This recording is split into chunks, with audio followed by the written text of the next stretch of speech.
کشمیر سے خبر آئی ہے اور کشمیر کو بہت کوشش کی جا رہی تھی کشمیریوں کو رام کرنے کی، لیکن کشمیری رام نہیں ہوئے اور ان کو گھیرنے کی کوشش کی جا رہی تھی۔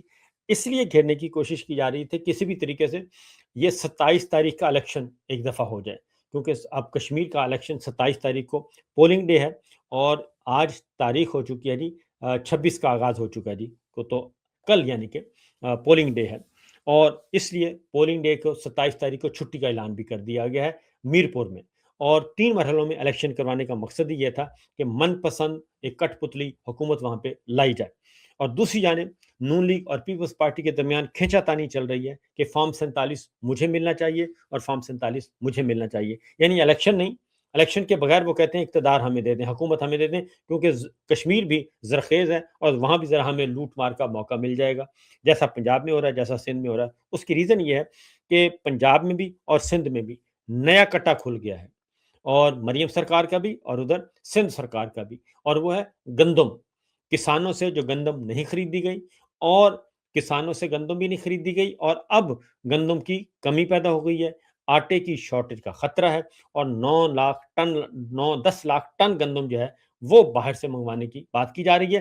نیب نے فائلیں کھول لی ہیں اور نائب متحرک ہو گیا ہے، اور اس کی اور بھی ریزن ہے، کیونکہ ان کو مجھے پتا ہے کہ اس رجیم کو، ہماری جو فوجی قیادت ہے، اس کو بالکل کرپشن سے کوئی چڑ نہیں ہے، اور کرپشن سے بالکل ان کو کوئی مسئلہ نہیں ہے، کوئی تکلیف نہیں ہے، جتنا مرضی کرپشن کریں آپ، کوئی پوچھنے والا نہیں ہے، بس ان کی ہاں میں ہاں ملاتے رہیں۔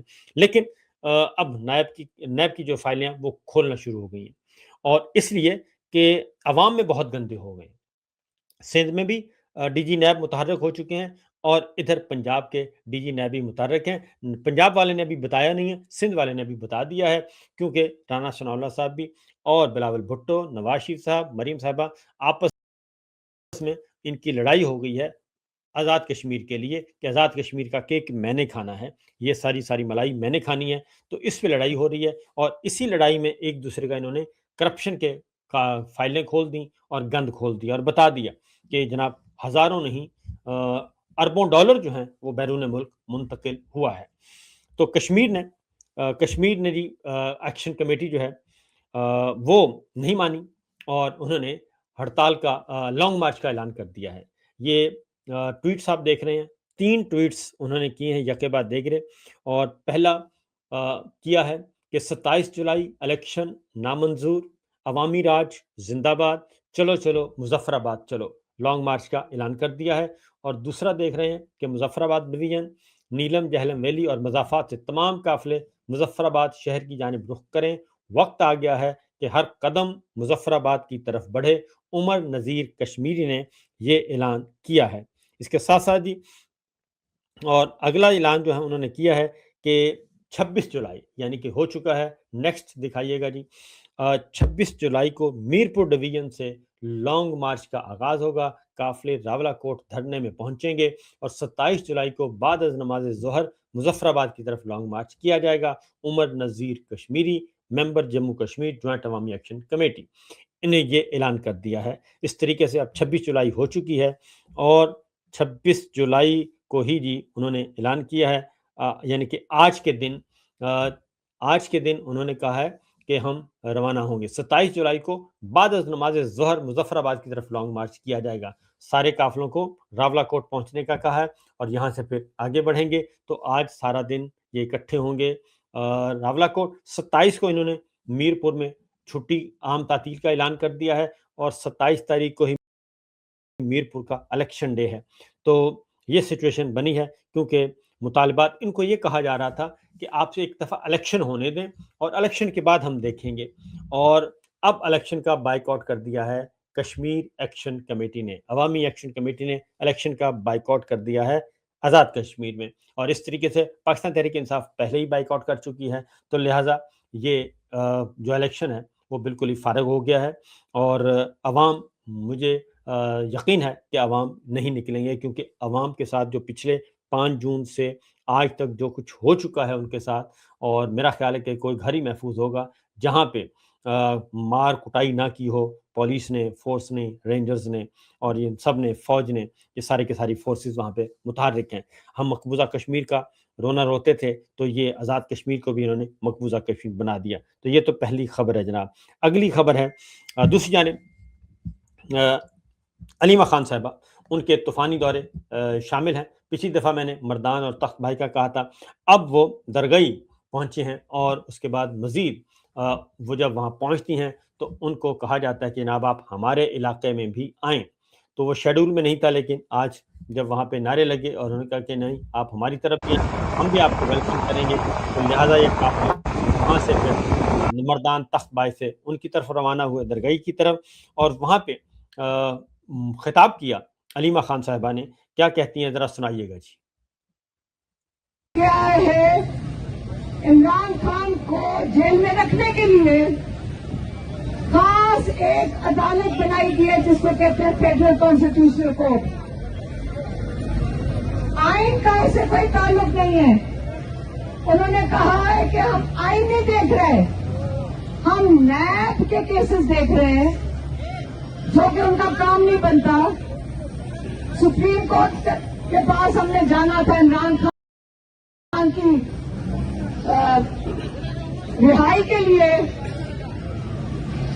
اور ان کی بیل لینے کے لیے جانا تھا، اور انہوں نے کہا ہم سن ہی نہیں سکتے عمران خان اور بشرا بی بی کا کیس. یہ خاص ایک ایسی عدالت میں جائے گا جہاں پہ وہ جو لوگ ہیں وہ چن کے بٹھائے گئے ہیں، ان کی مراد لاکھوں میں ہے، اربوں میں. ان کو کس سے بٹھایا گیا ہے؟ تاکہ عمران خان کو قید میں رکھا جائے.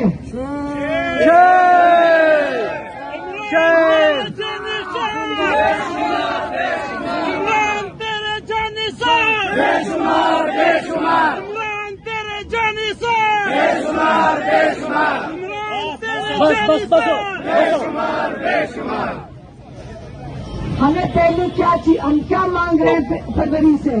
تو علیمہ خان صاحبہ نے کیا یہ مانگ بتایا، رہی ہیں؟ علیمہ خان صاحبہ نے یہ بتایا، آواز تھوڑی سی ہلکی کر دیں جی.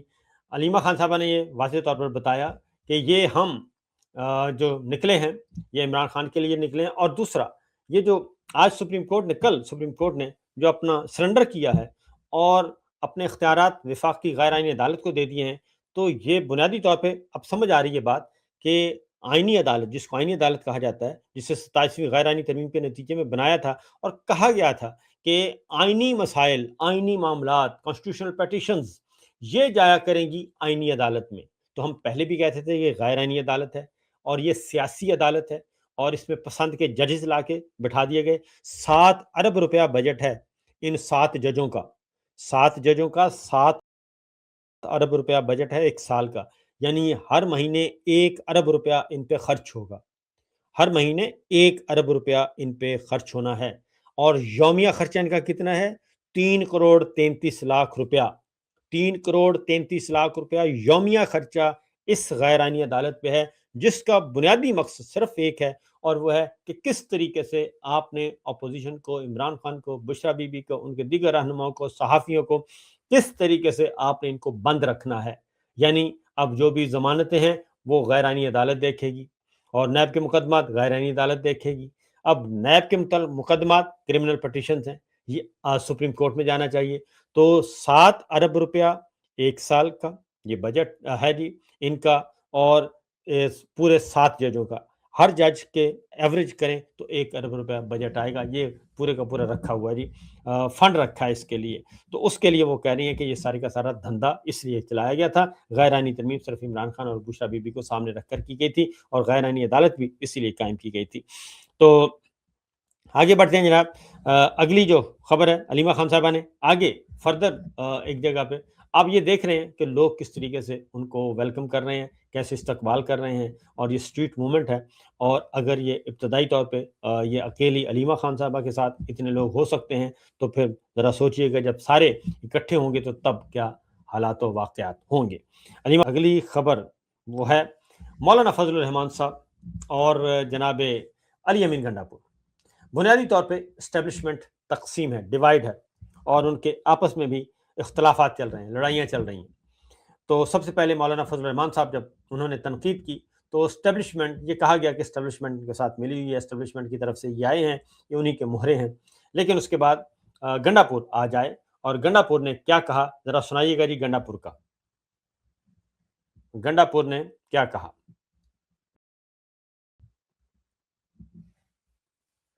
اپنا بیان واپس لے، اور اگر کوئی ڈیمانڈ کی ہوئی ہے تو میری طرف سے گزارش ہے کہ مولانا صاحب نے پھر کوئی ڈیمانڈ کی ہوئی ہے، کوئی مال کی، کوئی عہدے مودے کی، دے دو یار، دے دو، کیونکہ ابھی ہمارے شہداء پہ آ رہا ہے. آپ کی وجہ سے آپ کے خلاف آپ کو نیچا دکھانے کے لیے یہ شہداء پہ سیاست کرنا شروع ہو گیا. باقی آخری بات، تو وہ کہتے ہیں شہداء کی طرف آ رہے ہیں، یہ کوئی مولانا صاحب نے کوئی آپ سے مانگا ہے وہ ان کو دے دیں. اب مولانا صاحب کے بھائی ہیں انہوں نے جواب دیا ہے، اور مولانا صاحب کی جو دوسرے درجے کی لیڈرشپ ہے انہوں نے جواب دیا ہے. اب اگر مولانا صاحب اسٹیبلشمنٹ کی طرف سے آئے ہیں تو مولانا نے کہا کہ یہ بھی اسٹیبلشمنٹ کا بندہ ہے، یہ بھی ان کی طرف سے آیا ہے. کیا کہتے ہیں انجینئر ضیاء؟ سنائیے جی. اسٹیبلشمنٹ ہماری یہ بڑی ظالم چیز ہے، یہ بڑے ظالم لوگ ہیں. یہ لوگوں کو استعمال کرتے ہیں، پھر استعمال کرنے کے بعد جب وہ یوز لیس ہو جاتے ہیں تو پھر ان کو پھینک دیا کرتے ہیں. اب ان بیچارے کے ساتھ بھی ایسا ہی ہوا ہے، استعمال کیا گیا، اپنی پارٹی کے خلاف استعمال کیا گیا، پھر پارٹی کے خلاف استعمال کرنے کے بعد پھر جب یہ حکومت سے بھی باہر پھینک دیے گئے ہیں، اب کوئی پوچھنے والا بھی نہیں ہے. اب آپ کو معلوم ہے، اب ڈیرے کے رہنے والے لوگ ہیں، جب جولائی کا مہینہ ہو، گرمی کی یہ شدت ہو، اور پھر استعمال کر کے ایسے پھینکا گیا ہو، تو پھر باولے پن کا سیزن ہے نا، پھر آپ ناراض کیوں ہوتے ہیں؟ پھر وہ بیچارے جو ہیں ان پر سیزن آیا ہوا ہے. ہاں، میں ڈی اے خان والوں کو ذرا خبردار کرنا چاہتا ہوں کہ اس طرح کے سیزن میں اور اس طرح کے موسم میں جب یہ چیزیں وہ بھی بہت زیادہ اگریسو. اور اگلا ایک اور شاٹ ہے جی، وہ بھی سنوا دیجیے گا. سن 1997 میں اسی اسٹیبلشمنٹ نے مولانا صاحب کے مد مقابل ایک کینڈیڈیٹ کو لانچ کیا تھا. آپ کو نام یاد ہے؟ یاد ہے نا؟ کیا نام تھا؟ تو اسٹیبلشمنٹ نے اس وقت اس مسرت شاہین کو مولانا صاحب کے مقابلے میں لانچ کیا تھا کہ جی ہم مولانا صاحب کی سیاست کو کمزور کریں گے. آج اس کا نام و نشان بھی موجود نہیں ہے. اور آگے جا کے مولانا کہتے ہیں کہ جی اس وقت اس مسرت شاہین کو کیا گیا تھا، کیونکہ یہ پرانی بات ہے. مسرت شاہین فلم ایکٹریس تھیں، انہوں نے مساوات پارٹی کے نام سے ایک پارٹی بنائی اور مولانا فضل الرحمان صاحب کے مقابلے میں الیکشن ان کو لڑوایا گیا تھا. تو اس وقت بھی مولانا نے کہا تھا کہ اسٹیبلشمنٹ نے یہ کھیل کھیلا ہے. اور اب وہ کہتے ہیں علی امین گنڈاپور کے بارے میں آگے کیا کہتے ہیں ذرا سنیے. نام لینے والا بھی موجود ہے. اس وقت آپ نے اس مسرت شاہین کو لانچ کیا تھا، اب مونچھوں والی مسرت شاہین کو لانچ کیا. تو معاملہ یہاں تک پہنچ چکا ہے، لڑائی شدید ہو رہی ہے، شدت اختیار کر رہی ہے. تو اسٹیبلشمنٹ ورسز اسٹیبلشمنٹ، مولانا ورسز علی امین گنڈاپور، علی امین گنڈاپور ورسز مولانا. تو اس کو ہم کیا کہیں گے؟ اس کو ہم صرف اتنا ہی کہیں گے. اس کے بعد ہے جناب اگلی ایک اور خبر ہے، اور وہ ہے کہ مریم صاحبہ کے مقابلے میں نیا لیڈر لانچ کر دیا گیا ہے. اور یہ کسی اور نے نہیں کیا بلکہ ان کے چچا نے کیا ہے، جناب شہباز شریف صاحب نے. اور ان کے بیٹے جو ہیں حمزہ شہباز، ان کا باقاعدہ طور پہ پرائم منسٹر ہاؤس میں دفتر کھل گیا ہے، اور وہ 6 فلور میں بیٹھیں گے اور اپنے معاملات چلائیں گے، پارٹی کو بھی دیکھیں گے اور اپنے گروپ کو وہ لک آفٹر کریں گے. اور یہ اس لیے کیا گیا ہے کہ مریم صاحبہ نے پنجاب میں حمزہ شہباز کو جگہ دینے کے بجائے ڈار صاحب کے بیٹے علی ڈار، مشہور و معروف کیس ہے، آپ کو معلوم ہے، رضا ڈار وغیرہ وغیرہ، تو ان کو اپنے ساتھ ملا لیا ہے. تو سمدھی میاں جو ہیں وہ ادھر نواز صاحب کی نمائندگی کرتے ہیں ڈپٹی پرائم منسٹر کے طور پہ، تو بیٹا مریم صاحبہ کے ساتھ ان کی کابینہ میں شامل ہو گیا. تو حمزہ شہباز فارغ تھے، تو لہٰذا حمزہ شہباز کو شہباز شریف صاحب نے کہا کہ بیٹا میرے پاس آؤ، اور یہ دفتر ہے آپ کا، آپ بھی آدھے وزیر اعظم بنو اور موجیں کرو. تو لہٰذا یہ کھیل بھی کھیلا جا رہا ہے.